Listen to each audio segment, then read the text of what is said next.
The tech world is changing rapidly, by the minute, by the second. Matt Truty with BT Pro Solutions is here with a look into the future on the Midwest Flourish.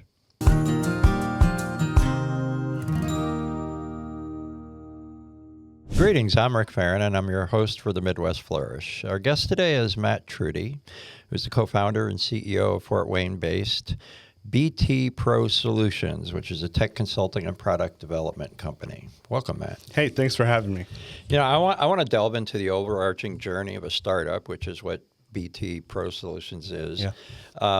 And particularly the tech space and the overall assessment of the tech space. But first, just give us a little bit about the business, what it does, what sorts of resources were available in developing PT. Yeah, so we do technology consulting and product development, like software product development. So we're kind of two halves, if you will. We're not a traditional startup, right, that starts from zero, that starts from nothing.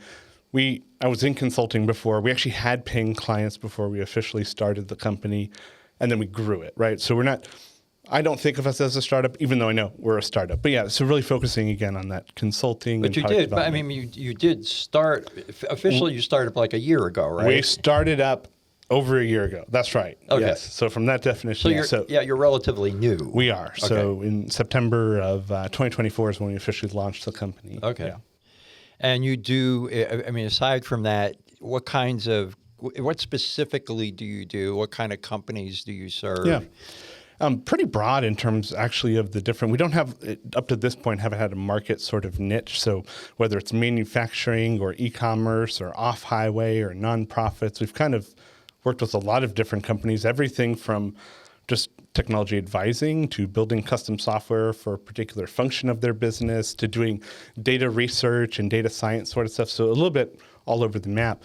If I could boil down our sort of core competencies, I would say it's e-commerce, data, and custom software. Those are kind of the three areas we focus on. Right, and break down e-commerce. Exactly what is it that you're doing with e-commerce? I mean, are we just talking about social media, or are we? Yeah. Well, no. There's a lot to e-commerce, right? Into a full-fledged e-commerce, but we're really building the technology that powers the e-commerce storefront, and so that could be things. It's obviously listing product and checkout and all that sort of stuff, but also integrating with your ERP. So if you have inventory in your ERP system, right? Syncing that with e-commerce. So when people either call on the phone or order online, all that inventory is being reduced together, things like that. So tying in your other systems to your e-commerce platform could be customer support systems, things like that. Okay.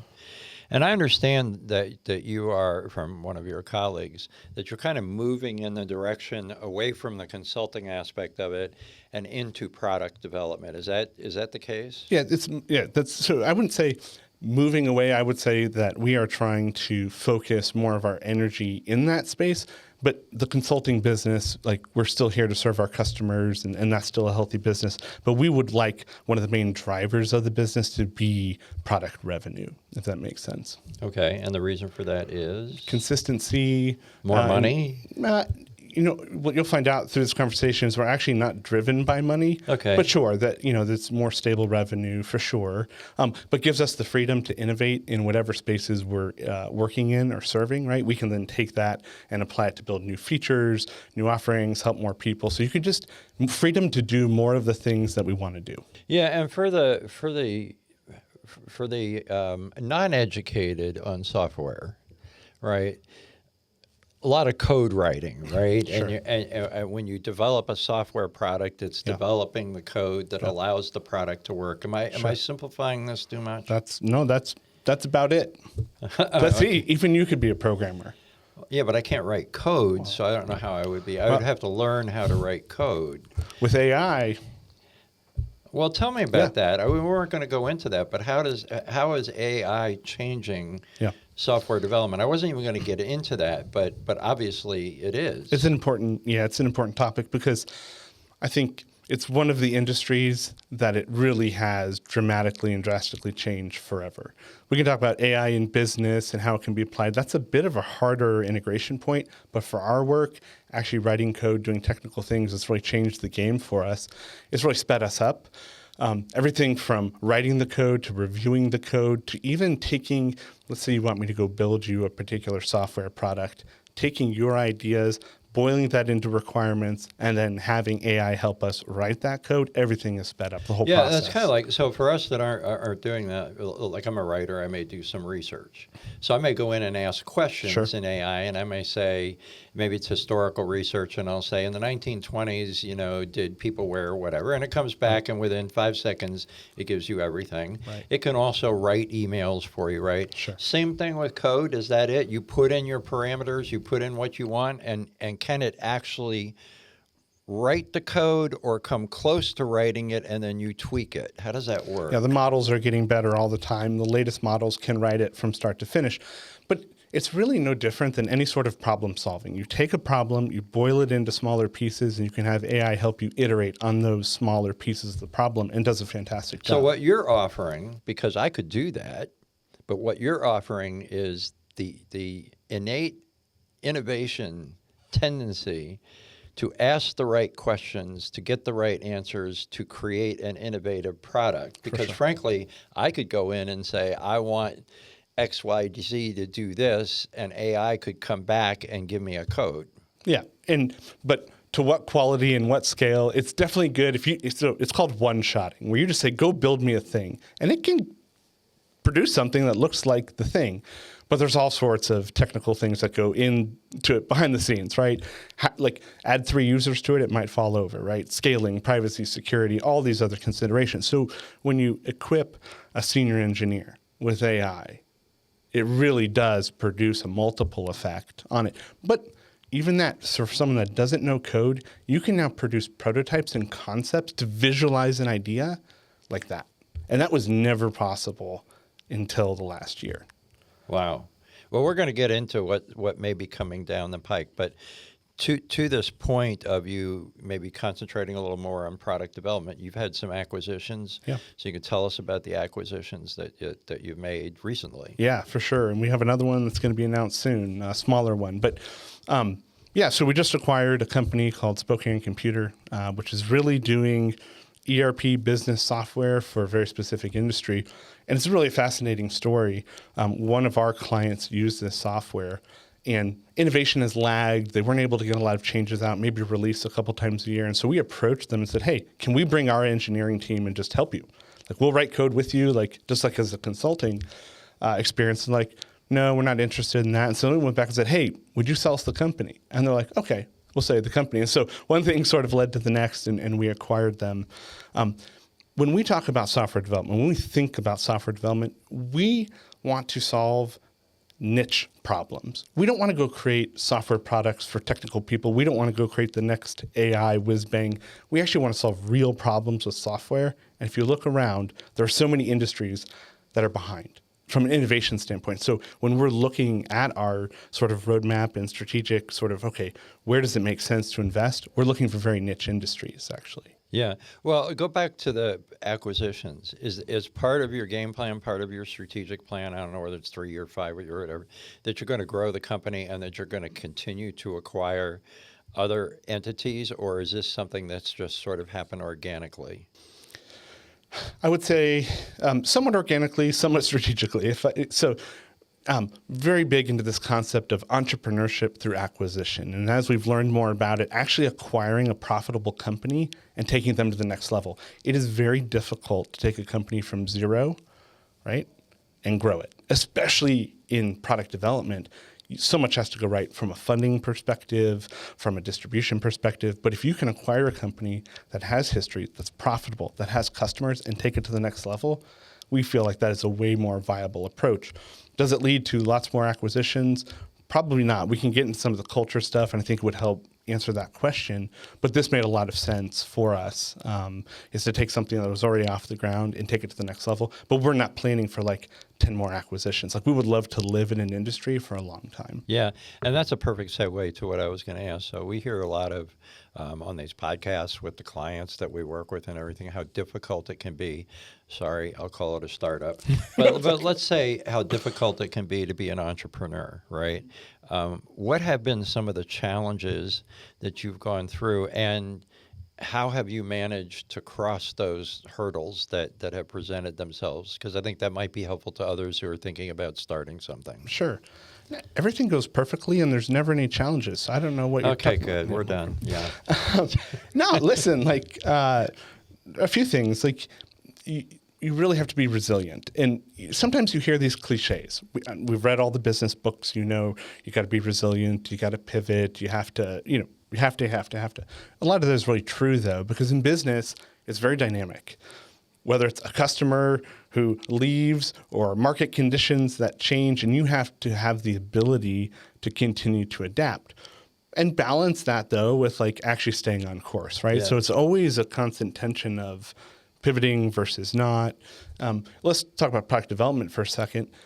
We had a number of different products we started to do, tried to push, that didn't go where we wanted them to go. And so we had to then refine our approach to say, listen, what is going to lead to a successful product? And so you sort of just learn along the way, right? Every time you pivot or there's a roadblock, you learn and you get better. And I think that's business. Yeah. But you haven't run into any things that really concerned you? I'm never concerned. No, I'm an optimist. I'm never concerned. No, listen, sure. Let's take AI. When we got onto AI last February, it's like, I don't know what's going to happen to consulting. Are we all going to not have a job in 6 months? And, we're going to be, I don't know, go look and become a plumber or something. I don't know. Like we had to sort of think through that. So sure, there's things like that, all the time. That's like, okay, how are we going to handle that? Yeah. AI is a threat to some of our work. Like if people can just go create their own solutions, well, that's what we do, right? So there's things like that. But whether it be, okay, growing revenue, managing costs, sure. There's always those sort of challenges. What I would say, though, is that being an optimist about it and finding ways through, that's the key to business. I think you've just got to be optimistic, believe in what you're doing, and when that roadblock comes, find a way through it. Yeah, and I suspect that you have, in that space that you're in, I suspect that there are a lot of competitors. That's sort of the name of the game. Software development is, and as we move into more high-tech stuff. For sure. How have you viewed dealing with competition? Like, are there too many players in the space? Did the question ever come up, what's going to make us different? Yes, for sure. We don't want to look like every other software consulting company. In fact, What does that mean? We don't want to be swimming in all the same spaces, right? I think there's going to be an influx of consulting companies that are AI consulting companies that can go build you software. That's fine. We want to be diverse. So whether that's building software for specific industries, so maybe hardware and software where that meets, I think hardware and robots are going to rule the next decade. So maybe we can be in some of those places and pure software plays. But also maybe we can build software for businesses that are not even technology businesses. Maybe we can own businesses that are not even technology businesses.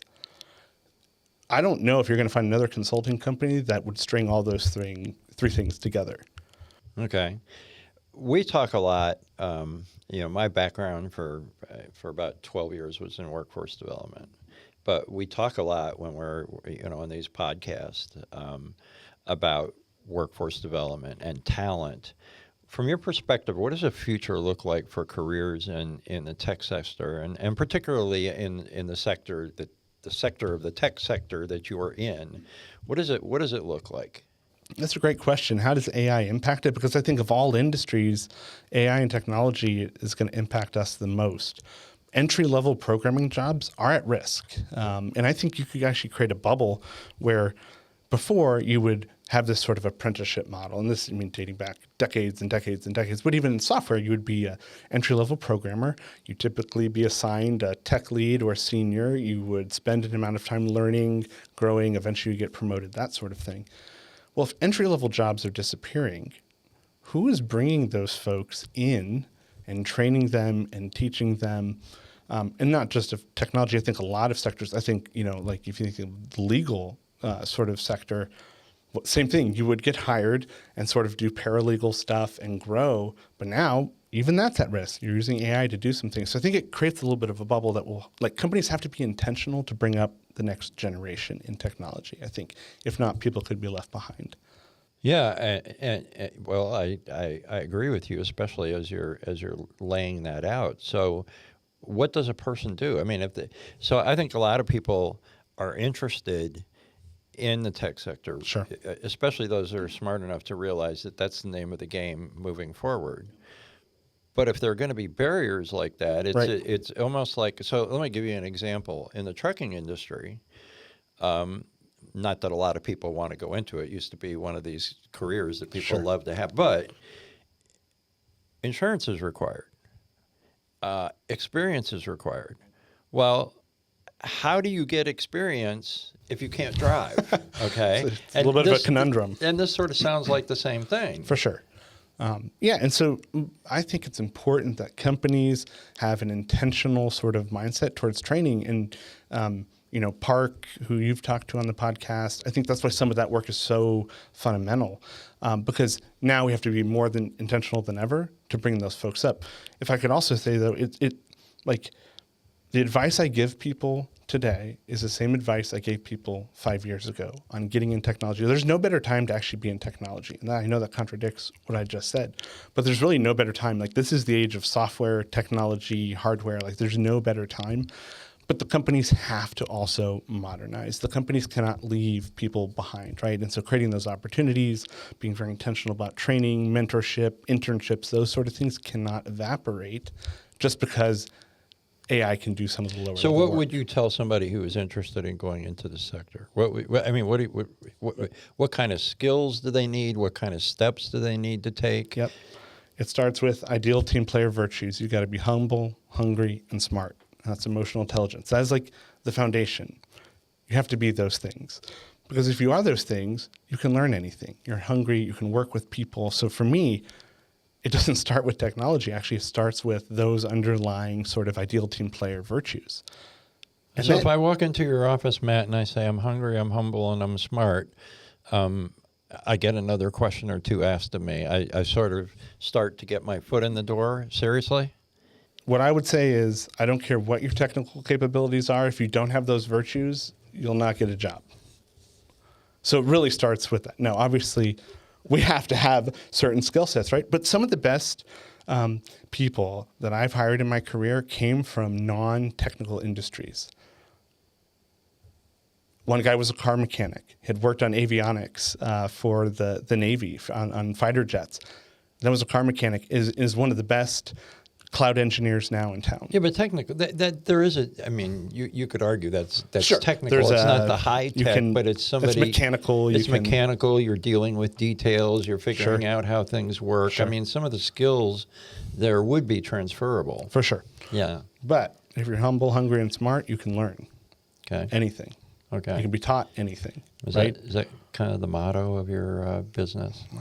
Is it one of them. Is it It's in our values and in our handbook. It is in your values. Okay. Because that's what it sounds like. Yeah. It's a big, because I think it solves so many things, right? Again, you can be taught anything, you can learn anything, you can work well with people, you can empathize, you can work with clients. Like, it's a great foundation. Yeah.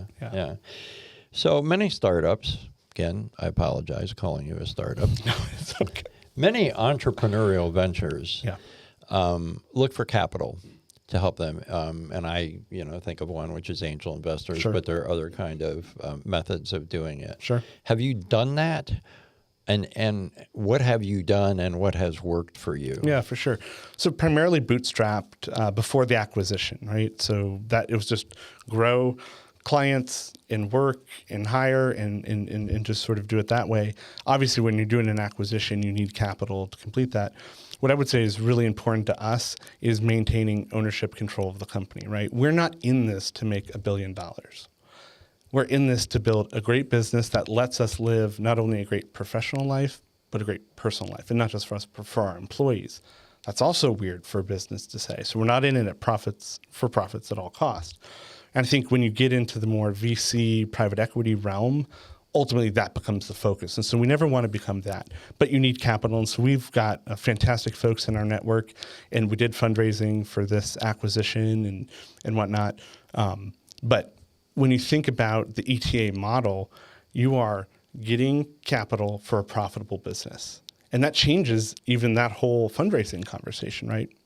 That sounds, I'm sorry, but that sounds too good to be true when you, no, when you say that you're not in it for the money. You have to support a business. For sure. And in some respect, to some degree, you want to grow a business. Right. You don't want it to be stagnant. So, Sustainable growth, though. I call it ambitious realism. okay. Ambitious realism. And so, this is why we started the company. It's because we wanted to be different. We wanted to run a modern company that respected people's lives outside of work as much as we do inside of work. And we're not trying to grow these businesses and exit and become millionaires. It's not the goal. If we could just make a good income for the next 30 years and our employees can make a good income for the next 30 years, we'd do it. Yeah. And so the focus is not grow, grow, grow. In fact, we know what size of company we want, and we're almost there. And so that then requires that you say no to growth. And that is a hard thing to do.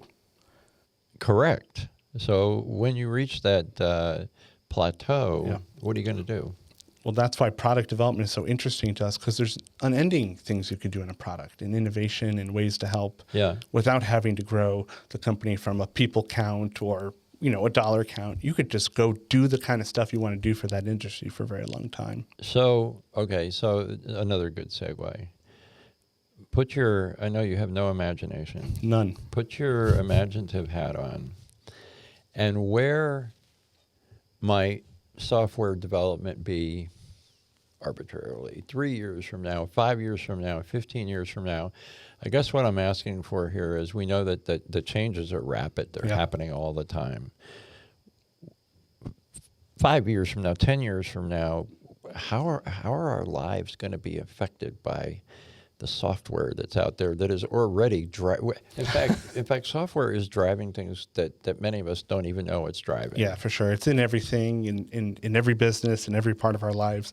10 years is a long time. How about 6 months? How's it going to look? Okay, well, scare us with 6 months. Well, I actually have an optimistic view. You'd be shocked to hear about it. I think that it is the age of software, and I hope in 2 years I never have to order my groceries again.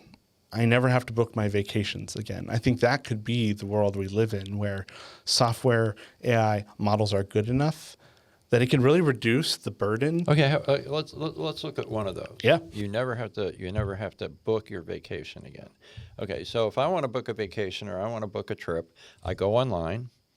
Maybe it's Orbitz. Let's just pick it. It tells me where I'm going. People still use that? I do. When we get off of here, you tell me what the secret is to not using it. You got it. But many people do. Sure. Right? And they put in your destination. They give you all the flights. You go in and say, I want that flight. And then you get to pick your seats. And you go through that whole process, right? Sounds like a lot of work. Well, okay. So, I'm sorry. I wasn't going to go here. Matt, I'll ask you now. Yeah. What's the alternative now, and 6 months from now, what's the alternative? Sure. How can you book a flight now without going through one of those platforms? Yeah, well, or you having to click on those platforms, right? That's the question. There's already software, there's already browsers that can automate, and you can say, go book a flight, and it will, in front of your eyes, go and book a flight. Like, that is already possible. Now, there's some configuration, it's not perfectly seamless, and it almost takes just as much time if you just booked it yourself. But that's getting better all the time. But eventually, I think of it as AI for me. As AI or a model has more context. So is it kind of like Siri? It's kind of like take your phone out and say, Siri, book a flight? 100%. And I think most software is not going to be typed. It's going to be spoken. Okay. You're just going to talk into software. It's going to do, and this is already happening. Oh, it is already happening, right? Because we can talk to our TVs now, right? That's right. So we know that happens. Well, the missing piece for me, though, and the breakthrough that needs to happen is it needs to have enough context about you, right? Let's take a vacation. Our family goes to a specific place in Florida every time. We've been doing it for years. We've got 7 kids. So we're going to leave at a certain time of day. There's certain requirements. We're going to go buy a bunch of groceries. Like, there's a lot. So there is a lot. So that context matters, though. And right now, if I went to an AI agent and said, go book me a vacation, it doesn't have that context on me. It can't get all those details right. But if you look forward the next 2, 3, 4, 10 years for sure, I think that will all be solved. Okay. What else might we see? I mean, the cost of software is going down. dramatically, just like TVs, right?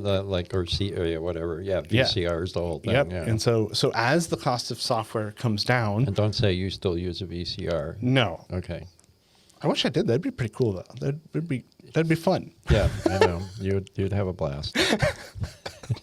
Okay, so the cost is going down. Yeah, cost is going down. The amount of software that's going to be created, I mean, this is going to be exponential. That solves problems that couldn't be solved, or at least not on the scale that they're going to be solved by the number. So the number of creators, if there's 15 million developers in the world right now, with AI, the number of creators could be billions of people who can create software. Yeah. We got a few minutes left, a couple minutes left. I have one more question on this line of thinking here. A lot of people worry that the high tech, the AI, the software, that eventually there really isn't going to be much need for us, right? that it has in some respects squeezed out some humanity. Sure. Right. Do you worry about that? Yeah, I do. Do you see that happening increasingly unless something changes here? For instance, we get on the phone now and we rarely get a real person, right? And they've improved, right? I mean, now it feels like, the robot on the other end of the line is actually thinking. Yep. But it's not. No, but it's not. It's not the same. And it's still not very effective. Yeah. I think you could see a fascinating phenomenon over the next decade of companies that are more human, and that's their selling point, is that they're a human company. Isn't that interesting? Isn't it interesting? Yeah, I worry about companies and bottom line, actually. I really worry that this will be used as a means to cut people, right? I mean, amazing cost savings, and that the humans will get left behind. So it's a big thing for us. It's like we're actually building our company. We've acquired a company. If there's other companies that we start or are involved in, we're doing it for the humans. We want to create good jobs for people that respect them, that give them flexibility, that pay them well. We're not in AI to replace the humans. In fact, we want to build businesses for humans. And I think more companies need to be careful about the bottom line, but also be very intentional about taking care of the humans. And humans have found ways to reinvent themselves and to do work for a very long time. So I'm not worried about that, but I do think the companies need to change and modernize. Yeah, very interesting. Last question. Yes, sir.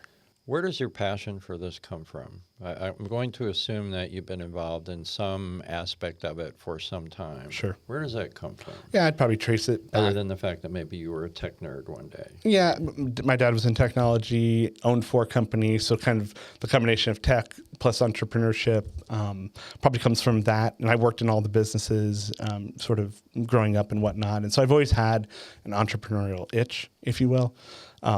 Yeah, and just being in a tech family, I was programming when I was 13 years old, and and just kind of grew up in that culture. But not all my siblings are tech, centered and whatnot. But some of us are, and so it really came from that foundation. Well, it's been great having you here today, thanks, and Rick. sort of taking a look at the tech sector, and also sort of taking a view of where things may be down the road. And really appreciate you dropping by. Yeah, thanks for having me. Thanks, Matt.